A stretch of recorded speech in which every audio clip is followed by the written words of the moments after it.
Praise the Lord, hallelujah. प्रभु यीशु मसीह में मेरे सब बहन भाइयों को जय मसीह की। आप सबका स्वागत है हमारे इस यूट्यूब चैनल यहोवा शालोम टीवी पर। आज हम परमेश्वर के पवित्र वचन को मेरी भविष्यवाणियों की पुस्तक में से पढ़ेंगे। ये वचन परमेश्वर के दास प्रेरित अंको यूसुफ नरूला जी के द्वारा लिखे गए हैं और हमारा ये विश्वास है कि इन पवित्र वचनों को सुनना आपके जीवन में एक अद्भुत बदलाव को लेकर आएगा और आप आत्मिक जीवन में आगे बढ़ेंगे।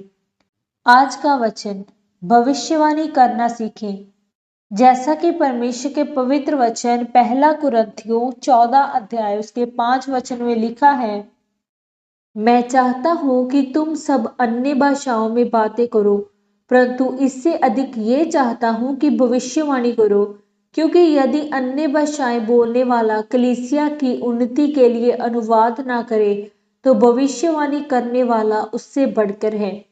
मेरे प्रियो, धरती पर अपने आप कुछ भी नहीं होता है। इत्तेफाक नाम का कोई भी शब्द नहीं है इब्रानी भाषा में। बाइबल बताती है जब एक कुंवारी को ढूंढी जा रही थी धरती पर कि कौन कुंवारी हो जिसके द्वारा प्रभु यीशु मसीह आए, मरियम जो थी आसमान से उतरी हुई फरिश्ता नहीं थी, आम लोगों में रहने वाली एक आम औरत थी, लेकिन उसका चरित्र आम नहीं था और वह सच में कुंवारी थी जिसको परमेश्वर के दूत ने चुना। उसके बाद यीशु मसीह का जन्म हुआ तो उसने कहा, मैं परमेश्वर का धन्यवाद करती हूँ क्योंकि उसने अपनी दासी की दीनता पर दृष्टि की है। इसीलिए धरती पर अपने आप कुछ नहीं होता है। बाइबल में सुलेमान के बारे में पढ़ते हैं तो वह अमीर था, बुद्धिमान था, लेकिन ये भी अपने आप नहीं हुआ था। जब सुलेमान ने परमेश्वर की वेदी पर 1000 भेड़ बलि किया तो परमेश्वर ने उसी रात में सपने में दोबारा बोला, तुझे क्या चाहिए? सुलेमान ने परमेश्वर से कहा, तेरे लोग बहुत ज्यादा हैं, मैं उनका न्याय नहीं कर सकता। परमेश्वर तू मुझे बुद्धि दे, समझ दे, ताकि मैं उनका न्याय कर पाऊं।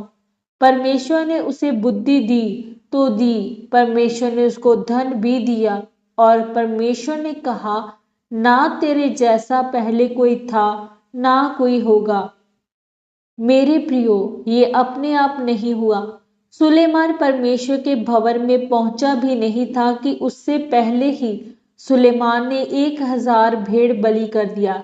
सुलेमान ने परमेश्वर के लिए अपना दिल खोला। मेरे प्रियो, आज हजारों लोग हैं जिनको सालों से प्रार्थना कर रहे हैं कि मुझे पवित्र आत्मा से भर, मुझे गैर भाषा से भर, लेकिन गैर भाषा मिला नहीं। आपको लगता है कि किसी दिन ऊपर से दया होगी और ऊपर वाला नीचे देखकर बोलता है कि तू कब बुद्धिमान बनेगा। बाइबल बताती है, आत्मा से परिपूर्ण होते जाओ। ये आपकी जिम्मेदारी है। परमेश्वर आपको वही वचन देता है जो आप पूरा कर सके। आज समस्या क्या है कि आप उन चीजों को मुंह से नहीं निकालते हो जो आप देखना चाहते हो। आपके मुंह से वो चीजें निकलती हैं जो आपको नाश करती हैं।